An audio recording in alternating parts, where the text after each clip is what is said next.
Hey guys, William Murfitt here and welcome back to the channel and welcome back to another video. In today's episode, it's going to be a nice quick one. We're going to be looking at the Mk2 Focus and how to reset the service light.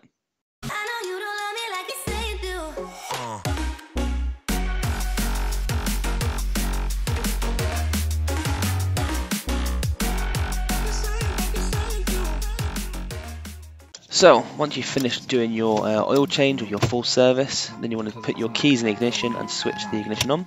You'll show a service oil light come up. So ignition off, foot on the brake, foot on the accelerator, hold them down. Switch the ignition back on, I'm not starting the car, just switching it on. And you'll see it now say service oil reset in progress.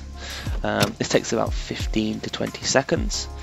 You can keep them feet securely placed on the pedals, and then the light will update to say oil reset complete. You can switch the ignition back off, you can remove your feet off the pedals now, and then once you've set that back off, as you turn the ignition on, no oil light comes on, and all of the lights are remaining.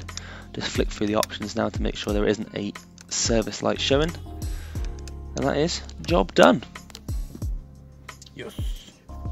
Okay, so this is going to be predominantly for the Focus, Focus Mk2, Focus Mk 2.5, which is the facelift.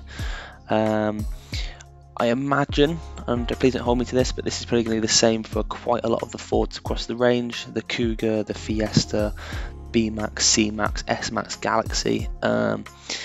So I think they use a pretty standard system across the board. So if you have one of those vehicles, hopefully this video has been of help. And if you have got a Focus, you've just done a service on it, hopefully this video will be of great benefit to you. So that's it from me. Thank you so much for watching. It's just been a short one today.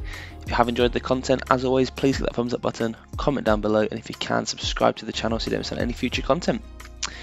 That's it from me. I'll see you guys in the next one. Take it easy.